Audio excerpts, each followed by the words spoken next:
What up, everyone? This is Dr. Rizo here with another episode of Mentality Unleashed with the legend, the myth, Tom Touchstone. Don't go too deep. They won't believe you. Dun, dun, I'm so dun. glad to be on this show with you, Johnny. Thank you for joining us. You know, we're going to make some pivots now, and we want to focus on a different subject. You know, something that I think is more important than anything else, except for marriage. But I would say this. The subject that we're going to focus on is something that we would rather prioritize than our marriage, and it's parenting. Parenting is one of the hardest subjects that's out there because it's not a black and white. There's no book that actually says, hey, this is what you can actually do in every situation. It's not like that. It's as you live, you learn, and it's trial and error. And that's a difficult subject. So this is what we're going to be exploring is what it takes to be a good parent. You got it, brother. What it requires, what skills you need. You got it. So let's bring us back in.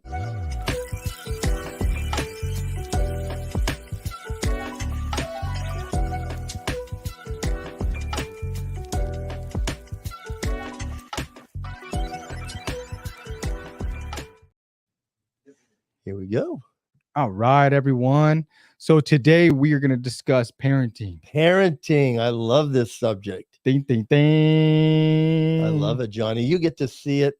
You get to see the results of good and bad parenting, don't you? You know, I think that's one of the blessings of my job, right? One of my blessings is I get to see the kids that do well from good training. I get to work with them. But I also, on the flip side, get to work with the kids who don't have good training. You know, Johnny, I've been in the ministry 31 years in 6 weeks, 40 days. Wow. I'll be moving out, but I've done a lot of funerals. I've probably done not as many funerals as your father, but I've probably done 300-400. And I was thinking the other day that, people will come up and eulogize somebody. Yeah. And the average time for a eulogy is 5 minutes. Mm-hmm. So they sum up a lifetime in 5 minutes. But the single point is, and you correct me if you think I'm wrong, the single point is what my father did with me. Yeah. How he loved me. Yeah. Went to my games. You don't hear anything else. No. So what are you going to put in there 5 minutes? Yeah. Because I've done so many of them, and that's the average time is 5 minutes. A lifetime of effort in 5 minutes. 5 minutes. So they're just giving the highlights. So what are we giving our children, our grandchildren, or even spiritual children, Johnny? Because I feel like you and Mike Harvey, and or my Nathaniel Tweed. I mean, our production on set production. Did he get you? No. Did he? I don't know. Did he? I don't know. We had a little technical difficulty. You okay? With some perritos. Oh. A little technical difficulty, people being too close. But that I think that is something that parenting, it is something that you want to leave. When I am on my deathbed, when I do pass away, when my kids do have that opportunity to talk about who I am and what I did, man, I hope it's about the good things that I did. Yes. Well, and I think that's what you want to do. And they come back to you in many styles, because one of the things is, I told my kids as they're growing up, I go, you don't need another friend. Yeah. You need a father. You only have one of those. You may have multiple other friends, but you only have one father. You know when my dad told me that? When I was a teenager. Yes. Well, that's usually when you need to have it. You're getting ready for those moments, Johnny. He told me, he's like, son, I'm not your friend. Yeah. You have tons of those. So look at it. See your riffraff? That's them. And they think you're one perfect. Here. Yeah. Oh, yeah. And our jobs are very different. Yes. They are. They're very, and as a parent, how many times are you getting to know your children? Oh, man. Every day. And you're getting to see your son and your daughter. Their personalities are different. You're getting ready to have experiences to parent them. The Bible says, train them up in the way they should go. That means every kid has a way they should go. Of course, we know we got to teach them about Christ and our Christian faith system, but they're all a little different. I've got 2 girls, same flavor, but their thought process. Same parents, same genetics, but still a different flavor. They are. My son-in-law, can I share a story? Yeah. So my son-in-law shared me a dad-mom moment the other day. So Tessa's, I think, 6-7 months pregnant. Oh, wow. And Oh, my and God. so, there again, those of us who have had wives that have carried children and given birth, if you're out there and you haven't, It will come. Yeah. But they went. Tessa, Danny goes, "Where do you want to eat?" And she goes, "Five Guys." And Danny's like, Okay. "Man, I don't remember going to Five Guys, but we're going to Five Guys." So they went to Five Guys, and so my daughter Tessa went up and they started ordering, and she ordered a Diet Coke. And Danny goes, "Are you sure you should have that?" And so she turned around and walked out. Yeah. And so the girl taking the order sat there and looked at her and goes, "Pregnant?" And Danny goes, "She is." So the order came up that they ordered. And so as they did that, she had a side order. And Danny goes, "Well, I didn't order that. Who's that for?" And she goes, "Her. A Diet Coke, Wow. fries." And he goes, "You should give her the Coke." And so when Danny did, she cried. Oh. She goes, so I just think, there's a lot of moments that we Yeah. have even before we have our children. Yeah. That starts preparing a way for us. Well, and I think if there's anything that I have in life, it's more moments with my family. Mm-hmm. If there's anything that I do in life, is build memories. Yes. With my kids. Well, I even told them because I went back to talking about episodes that I had with my wife where she came out of character. They don't do Lamaze anymore out there, I don't think. No, thank God. But I believe that the Lamaze prepared husbands like your wife will probably come into a different character sometimes. And I saw my wife with both of my children do that. So I told Danny, we're just getting experiences to tell Amelia, that's going to be her name, before when she's 18 years old. You're going to say, "Hey, we went to Five Guys one time, you and your mom." Me and your mom. And we had an experience. I spent my wife's first pregnancy. I spent the whole summer outside, I think. The whole summer. Anything I did was wrong. I remember that.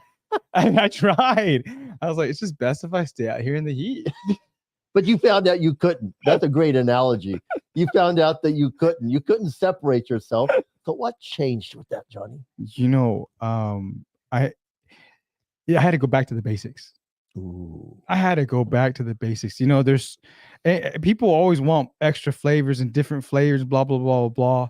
The meat is where it's at, right? The meats and potatoes. And I had to figure out what made my wife tick.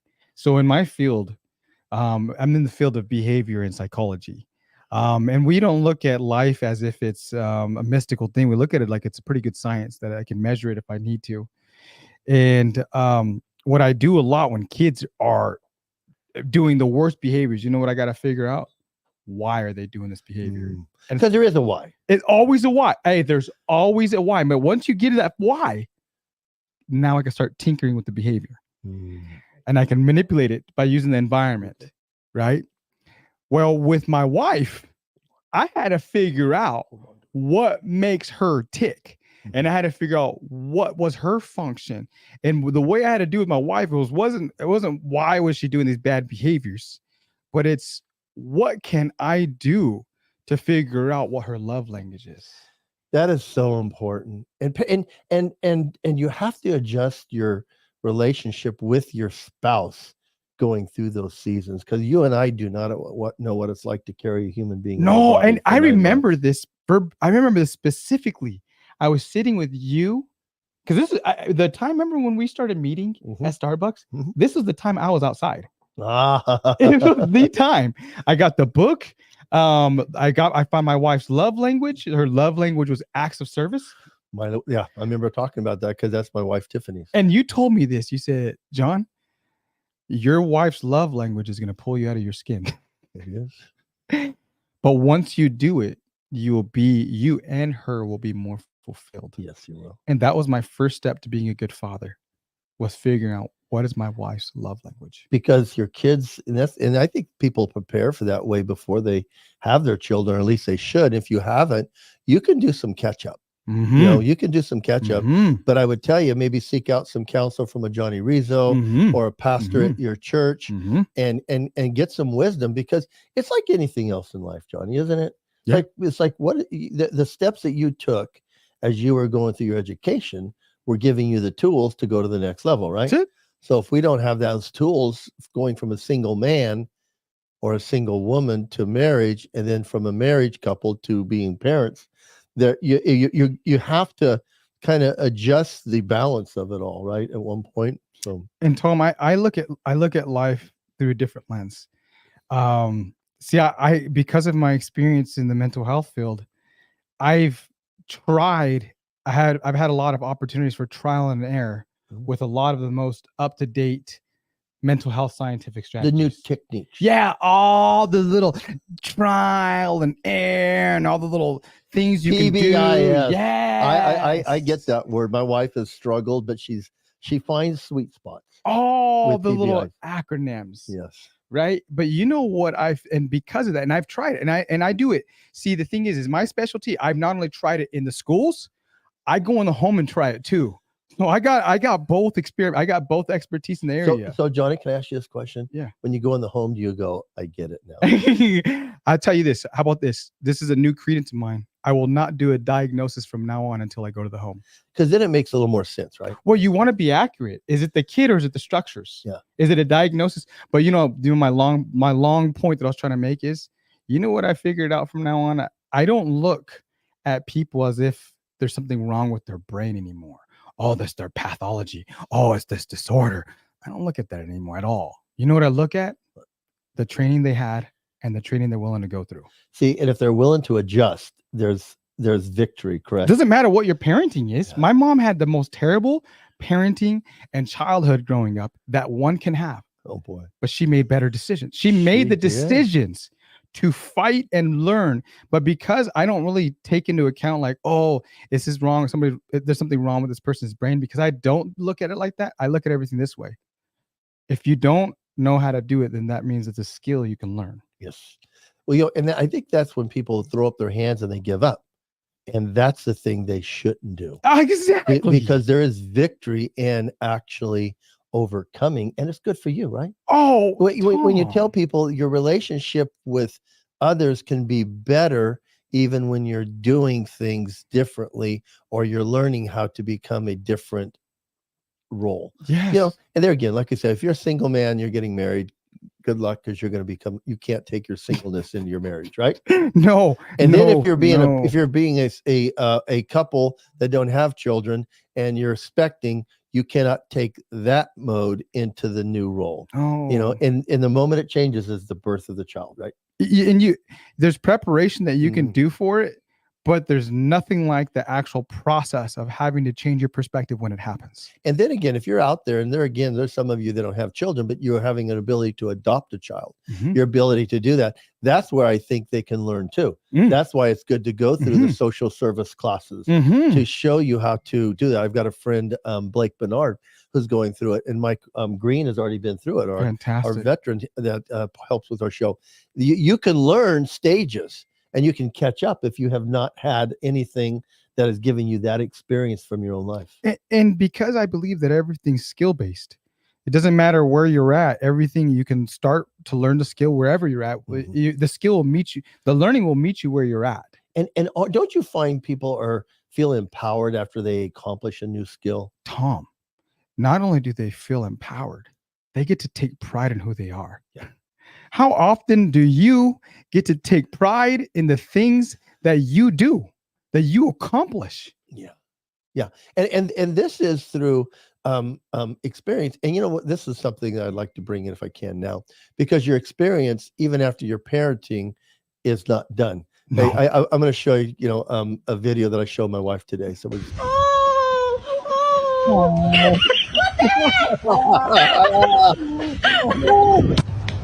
Those little ones. Oh my God. Waiting for a good day to happen, Waking around, you ups and downs, I'm just saying, look. Are you home in LA?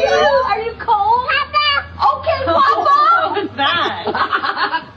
Hey, Papa. And I'm not saying that's the way it's going to happen, but I'm just saying that you can go on with your skills and they just change.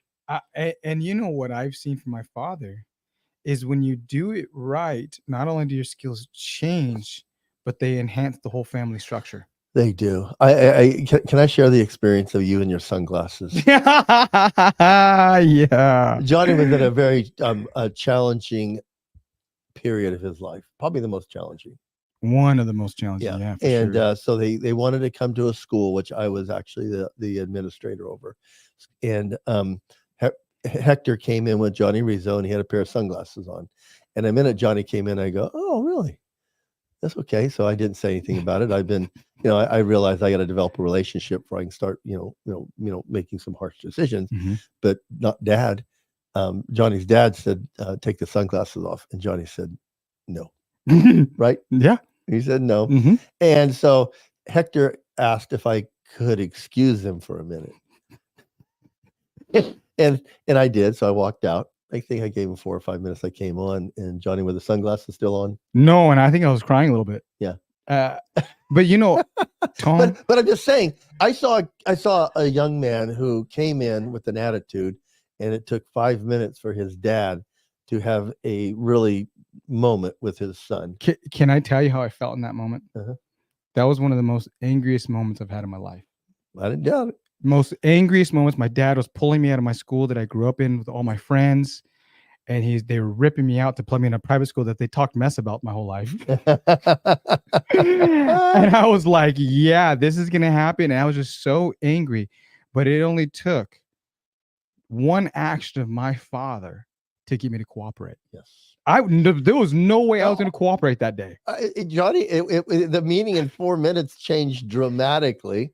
We came in, we had a great conversation, and you and I had a relationship after that, which is blossomed Still even 30 after. years later. Yes.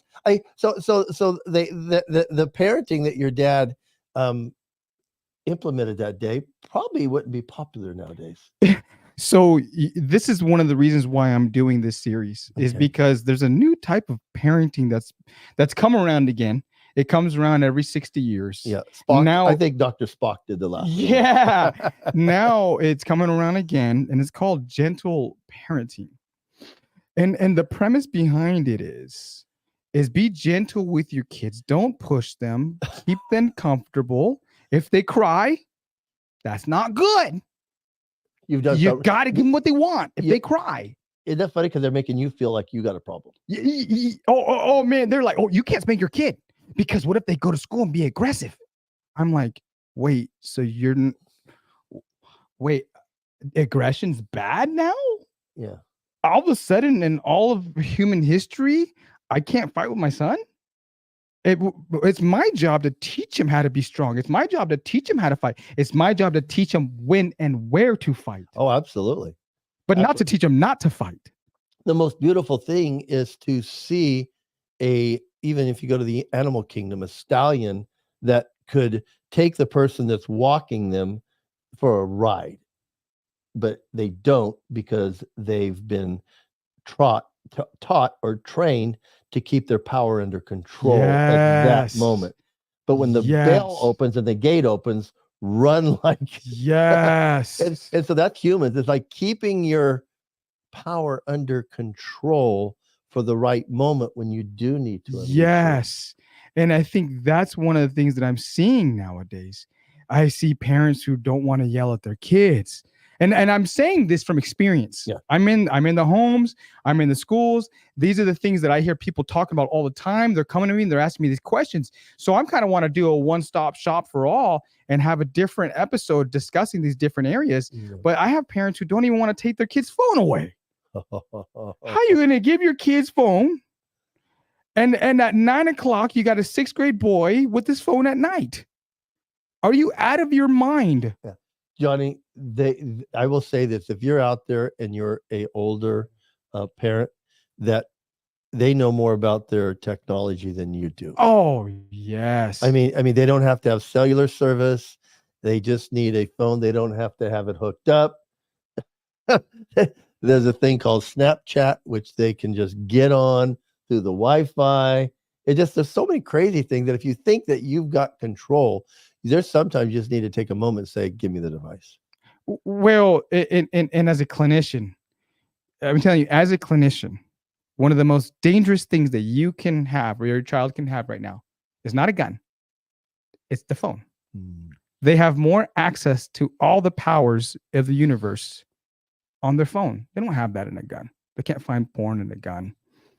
can't Yeah. find a lot of things in a gun, but they could find it on a phone. And they can be influenced.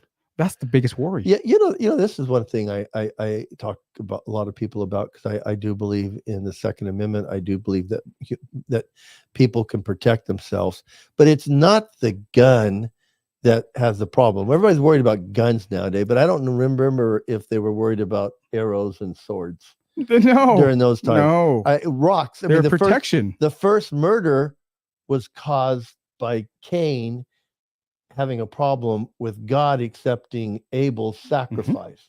So the first problem we had was really a little jealousy.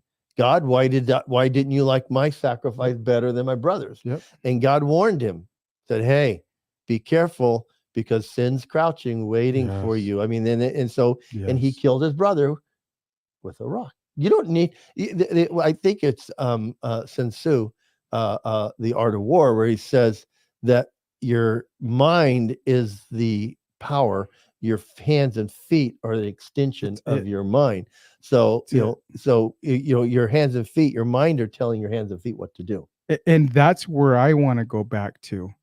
In the terms of parenting, it's really about hard training.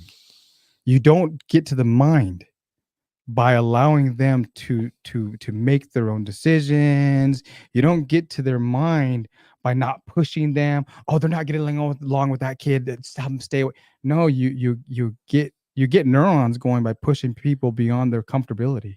A couple of the most valuable lessons I've taught some of my daughters, or two of my daughters, is don't put your finger in the door.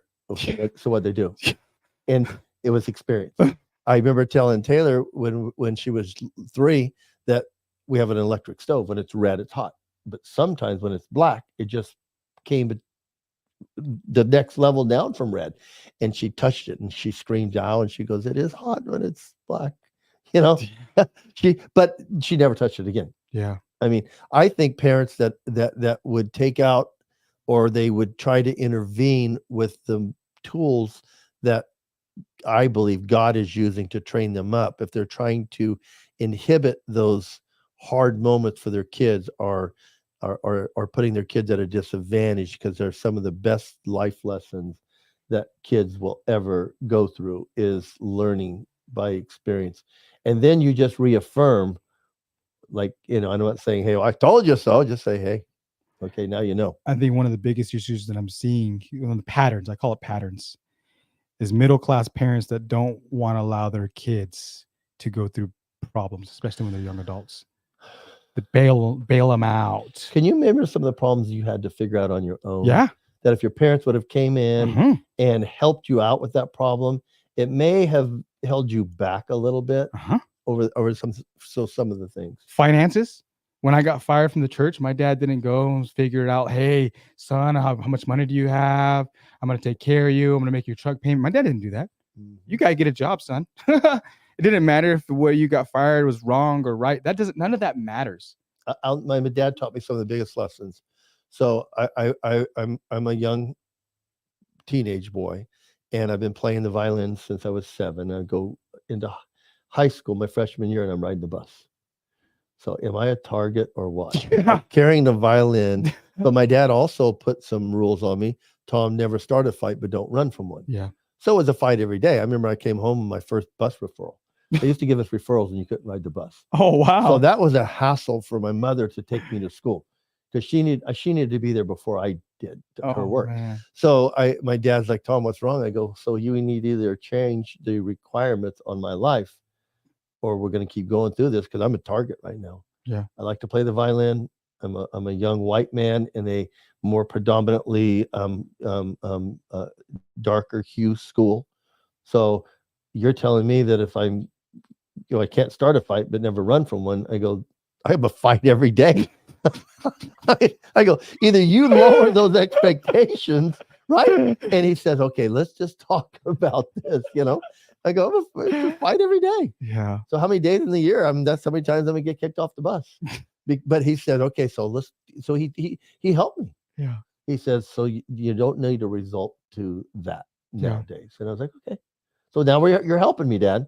because I didn't want to have, run from a fight and have another fight when I came home with my dad. So my dad taught me some of my biggest lessons. I can communicate to them. Yes. He could communicate back to me, and we could solve the problem together. And he did. It was one of the first things he ever helped me figure out. And I want to, this is my goal. This is what I would believe the goal of parenting is. The main goal of parenting is you want to have independent children. Man, I tell you what, if you try to spare them problems, life's going to make sure they have problems. You want to make them as independent as possible by allowing them to have as many opportunities of repetition in a time where you can guide them. Man, if your kids are coming home and you're solving it all, that's terrible parenting. Terrible. And if you're trying to avoid them from having problems, you've got to be able to explain them how to get along with this world's environment, because they're going to have to. When you're gone, trust me, they're going to have the same problems they had in kindergarten. Do you know what? And I know families that have done this, and their kids are grown now, and their kids have kids now. Yeah, and it's just terrible. It's what I call. I've seen. I can't tell me how many middle class men I've seen just appear handicapped, because they never got allowed the opportunity to be independent. But yeah, this is. My dad will never know how close to homeless I was. And I actually qualified for homeless, but I wasn't really homeless.